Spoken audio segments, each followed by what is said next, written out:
देश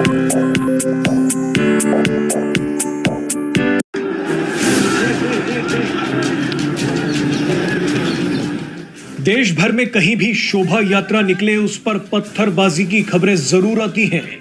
हरियाणा में जो हुआ वो कुछ ज्यादा ही भयानक था। जिस तरह से भीड़ ने हिंदुओं की शोभा यात्रा पर हमला बोला वो किसी जंग की तैयारी से कम नहीं था।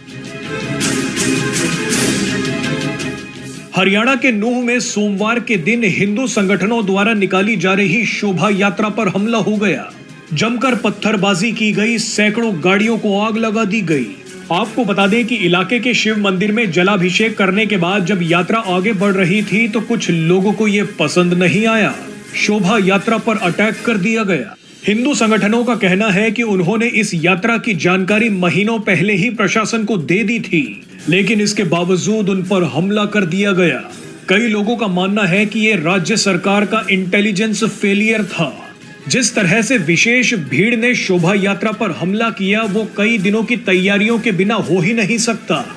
सोशल मीडिया पर लगातार इस शोभा यात्रा के खिलाफ धमकियां दी जा रही थी। पूरी आशंका जताई जा रही थी कि हिंदुओं की इस शोभा यात्रा पर हमला हो सकता है, और हुआ भी वही।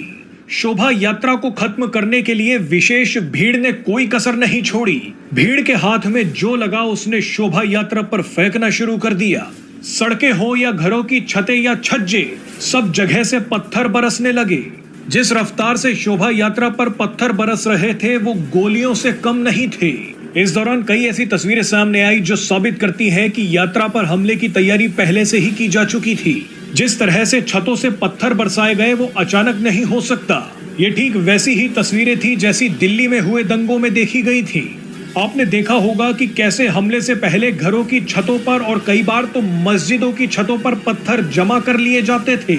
अब हरियाणा के नूंह और मेवात में भी यही हुआ। आपको बता दें कि नूंह में भड़की हिंसा की चिंगारी मंदिरों तक पहुंच गई। दंगाइयों ने मंदिरों में भी तोड़फोड़ करने की कोशिश की। बताया जा रहा है कि नूंह के नल्हड़ शिव मंदिर में 2000 लोगों को छुपना पड़ा। ये सभी लोग शोभा यात्रा में शामिल होने आए थे। दंगाइयों की भीड़ इतनी बेकाबू थी कि उन्होंने मंदिर के आसपास के घरों पर भी पत्थरबाजी करनी शुरू कर दी। जानकारी के लिए बता दें कि हिंसा की आग अब गुरुग्राम और फरीदाबाद तक पहुंच गई है। इस हिंसा में 2 होमगार्ड्स समेत 3 की मौत हो गई है, जबकि 10 से ज्यादा पुलिसकर्मी घायल हैं। इलाके में कर्फ्यू लगा दिया गया है और इंटरनेट को रोक दिया गया है। लेकिन यही कदम अगर प्रशासन पहले उठा लेता तो इस हिंसा की नौबत ही नहीं आती।